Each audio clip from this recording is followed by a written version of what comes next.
Bonjour et bienvenue sur la chaîne du Centre Tao. Je suis Isabelle Zovzak, ambassadrice du Tao, coach et thérapeute en médecine traditionnelle chinoise. Et je vous emmène avec moi sur la grande voie du Tao pour révéler la fille du soleil que vous avez dans le cœur, afin que vous deveniez actrice de votre vie et que vous puissiez être autonome pour équilibrer toutes vos énergies. L'énergie corporelle, l'énergie émotionnelle, l'énergie mentale et même l'énergie spirituelle. La dernière fois dans cette série de gestion des émotions selon le Tao, nous avions vu comment aborder la connexion à sa propre nature en suivant la nature et la voie du Tao. Et aujourd'hui, nous allons aller un petit peu plus loin pour voir que la nature de la femme est yin et donc que la nature de la femme suit la nature de la lune. Alors, avant d'y aller, pourquoi la femme est yin ? Je le dis parce que je sais qu'il y a pas mal de femmes qui pensent que le yin est négatif. En Occident, tout ce qui est synonyme de ralentissement, d'obscurité, de froid, d'inaction, c'est négatif, alors que tout ce qui est en rapport avec le soleil, le feu, l'action, le dynamisme est survalorisé.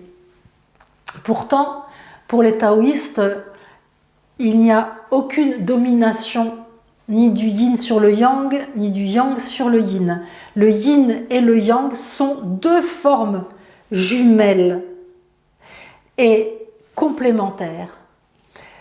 L'homme est comparé au feu, au soleil et au yang pour certaines raisons énergétiques, et la femme est comparée à l'eau, au yin, à la lune pour d'autres raisons énergétiques qui sont très variées. Mais je vais vous en donner une ou deux pour que vous puissiez comprendre pourquoi ça a été classé comme ça.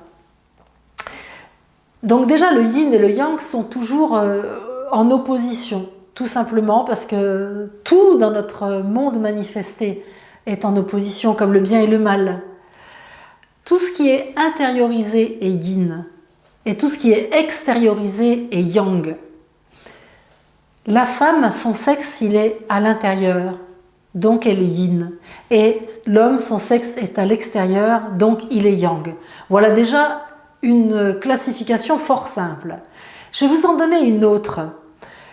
Dans les rapports sexuels, quand la femme est excitée, elle va avoir son vagin qui se lubrifie.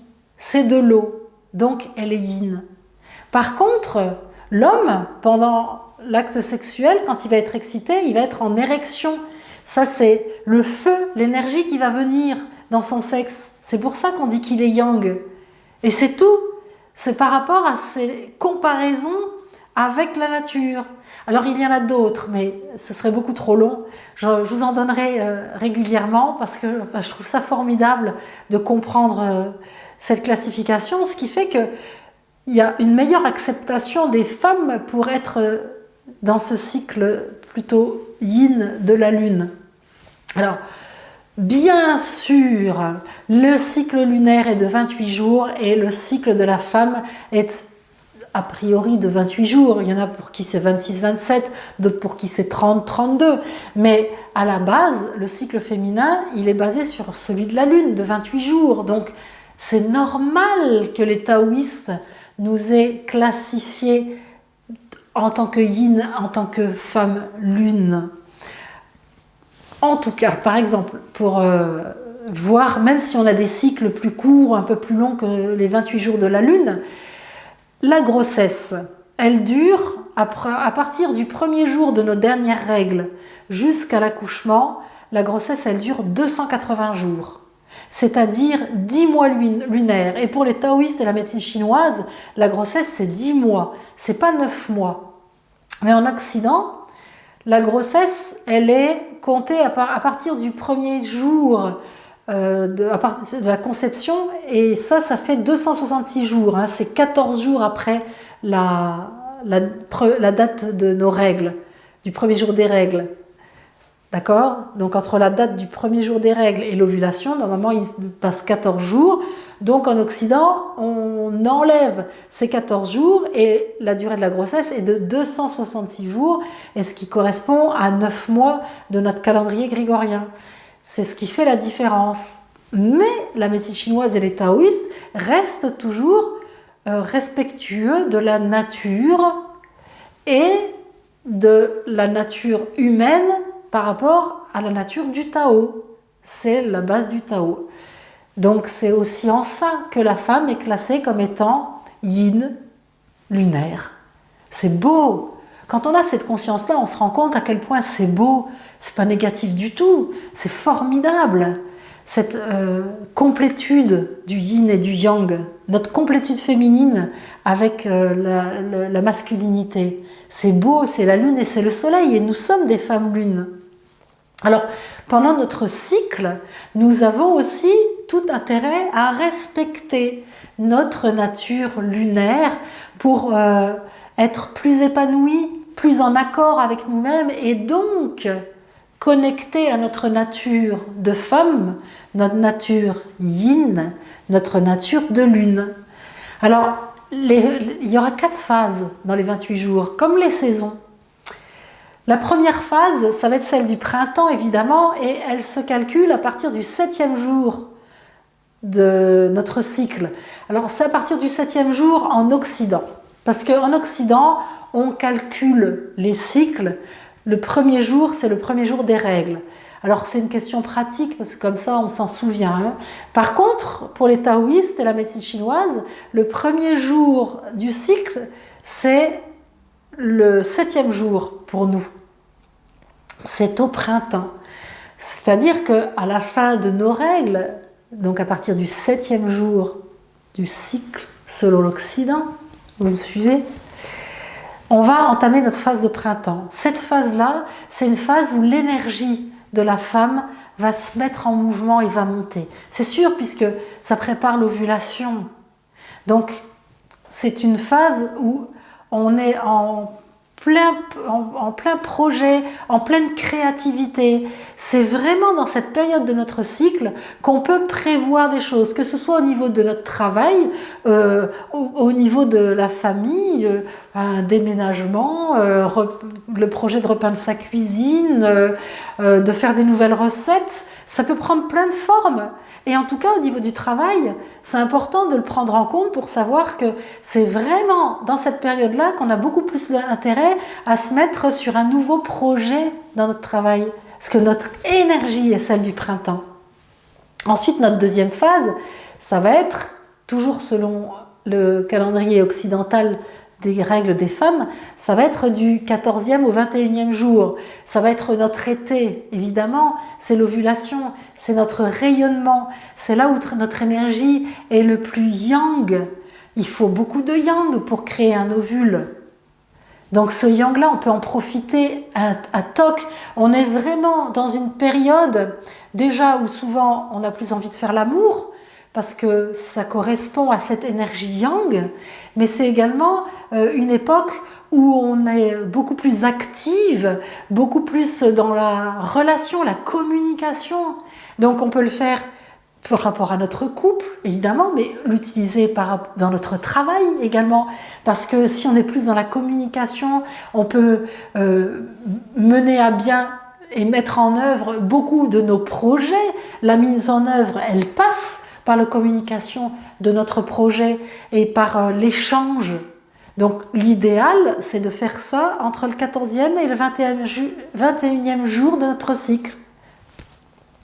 Puis ensuite va venir du 21e au 28e jour, toujours par rapport au calendrier occidental du cycle féminin. Donc là, ça va être la phase de l'automne. Donc notre énergie yang, elle diminue. L'ovulation est passée et on va être en perte d'énergie.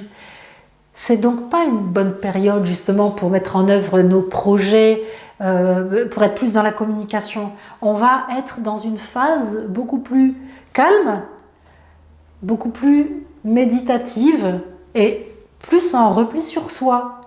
On sera moins dans l'ouverture aux autres, on va revenir à soi. C'est vraiment une période propice à la méditation. Et quand va arriver nos règles, donc du 1er au 7e jour de notre cycle selon le calendrier occidental, mais pour la médecine chinoise et le Tao, c'est la fin du cycle, c'est pas le début. Et on voit toute la logique implacable des taoïstes. Donc cette période-là, c'est l'hiver. L'hiver, c'est le repos. Les femmes perdent beaucoup de sang et d'énergie pendant leurs règles. Quand je dis beaucoup, c'est parce que c'est beaucoup plus que si on se coupait. Même une femme qui saigne peu, elle va saigner 3 jours. On a une perte de sang. Et notre sang ancre notre énergie. Donc pendant nos règles, il y a une perte de sang et d'énergie. C'est pas le moment de sortir, d'aller en boîte, de créer des projets, etc. C'est le moment de faire le ménage. Le corps, pendant ces règles, nettoie l'utérus de ce qui n'a pas, de ce dont il n'a plus besoin, puisqu'il n'y a pas une nidation. Il fait le ménage. Eh bien, vraiment, nos règles, si on suit notre propre nature, c'est la période où nous faisons le ménage dans notre tête, nous rangeons et nous préparons un nouveau cycle. C'est pas la peine d'aller plus vite que la musique. Quand on a nos règles, on se pose, même au boulot, même en famille, on se pose pour avoir l'énergie qu'on va avoir besoin en repartant dans un nouveau printemps. Alors je voulais vous donner une petite indication par rapport à l'énergie dans nos règles.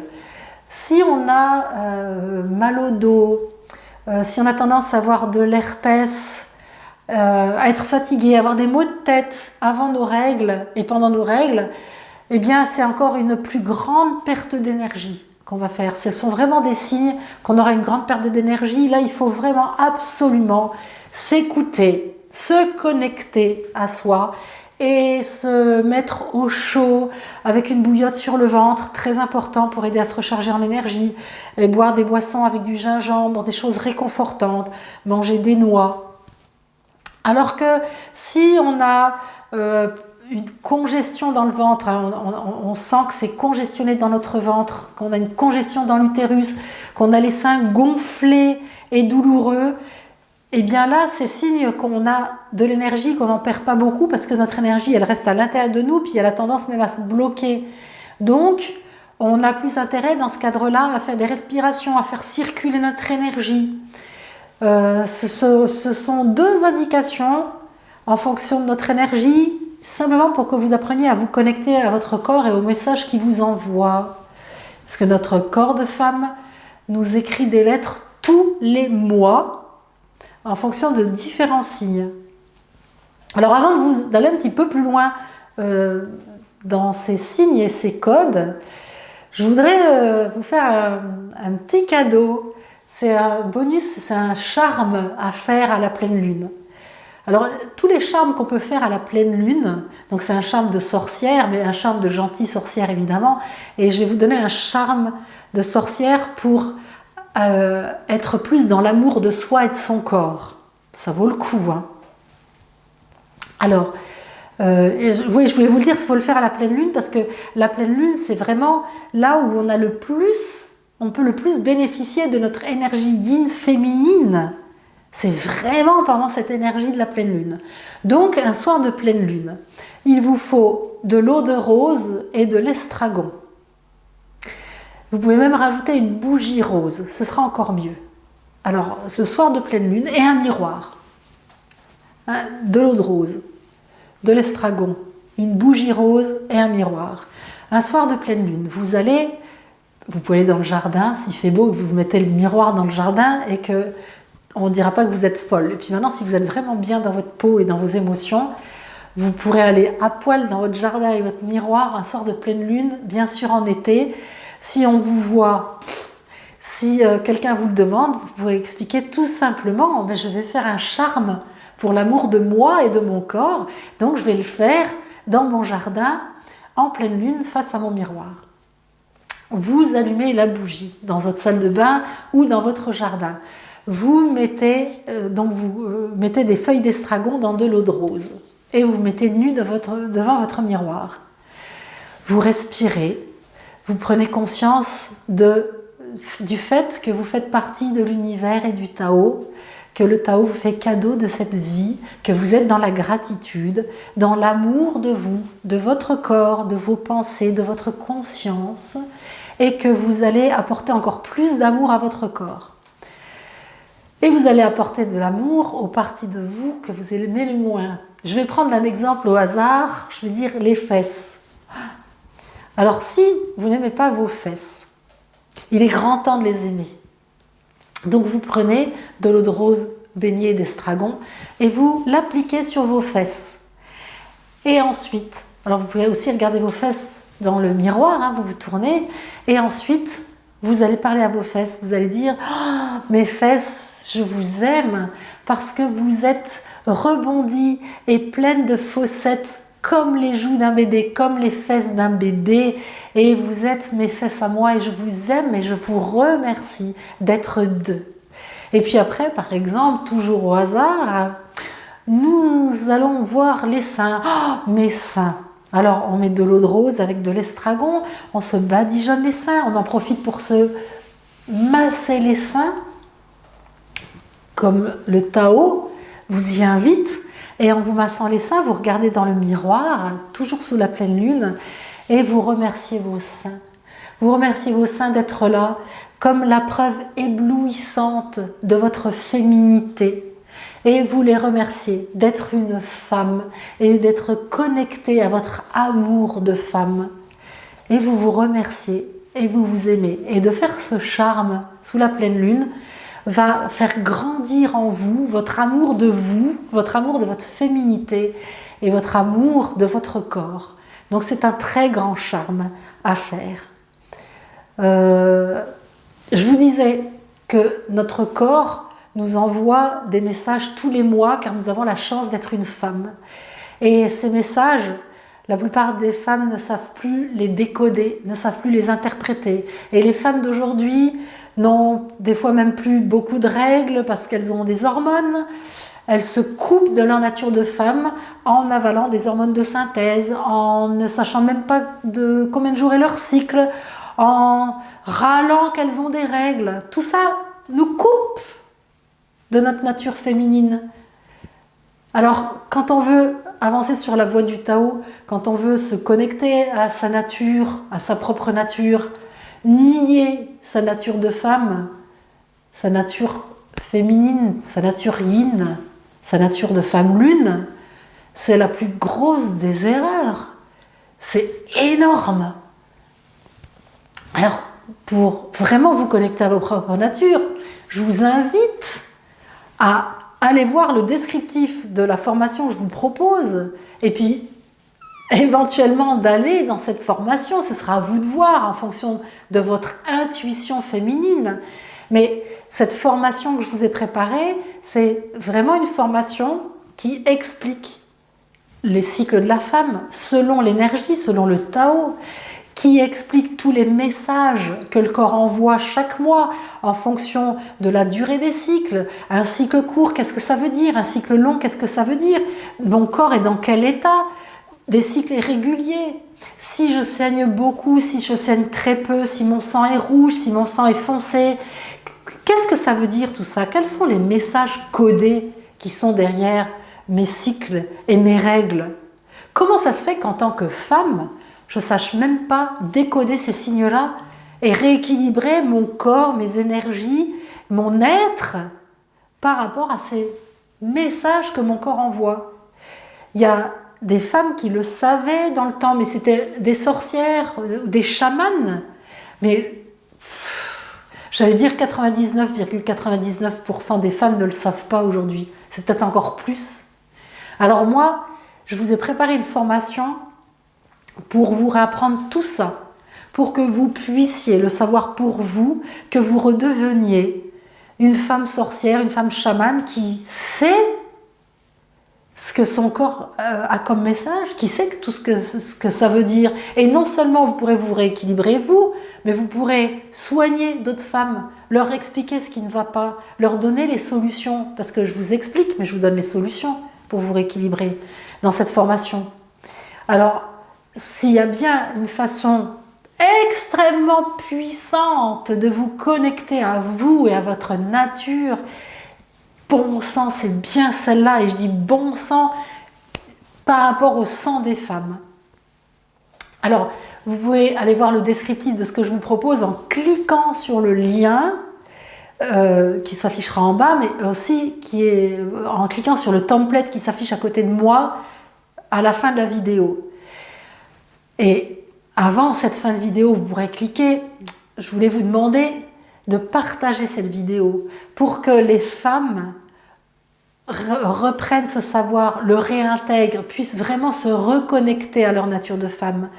Si vous voulez diffuser l'information, je le redis, mais c'est tellement important, pour que les femmes se reconnectent de nouveau à leur nature, sachent interpréter les messages de leur corps, tous les mois, le cadeau que leur corps leur fait, eh bien, vous pouvez cliquer sur la flèche partager en dessous de la vidéo, il y a un lien qui s'affiche, vous faites un copier-coller, puis vous l'envoyez sur les réseaux sociaux, à vos contacts, aux femmes de votre famille, à vos amis, pour qu'elles puissent réapprendre ça. Enfin, l'apprendre en tout cas. Quand je dis réapprendre, c'est parce que je sais qu'on a une mémoire collective de femmes qui se transmet de génération en génération, et ces pouvoirs de magicienne, de sorcière, de chamane, ils vous sont transmis à la naissance. C'est pour ça que je vous dis, il faut le réapprendre. Il faut aller chercher juste à l'intérieur de vous. Moi, je vous donne le déclic, je vous redonne un savoir, et vous, ça va faire une connexion avec vous, parce que vous l'avez en vous, puisque vous êtes une femme. Alors, partagez-le. En partageant cette vidéo, ce sera adorable.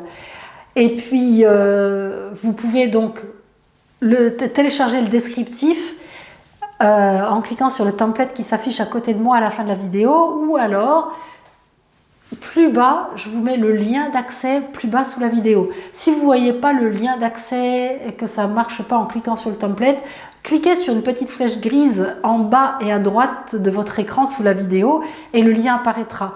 Vous aurez aussi le lien vers mon site, l'adresse de mon site, et puis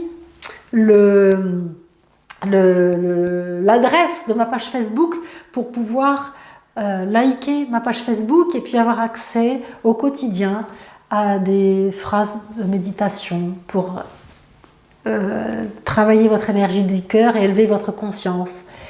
Et je voulais vous dire, oui, que vous pouvez me poser des questions. Si vous en avez, quelle que soit la question, soit sous les vidéos, soit en m'écrivant directement à isabelle@centre-tao.com. En tout cas, le descriptif est là, je vous ai donné le charme que vous pouvez faire. Je vous invite à explorer tous vos talents pour grandir sur cette voie du Tao. Et on se revoit très vite pour continuer ensemble. Je vous embrasse très fort. À très vite.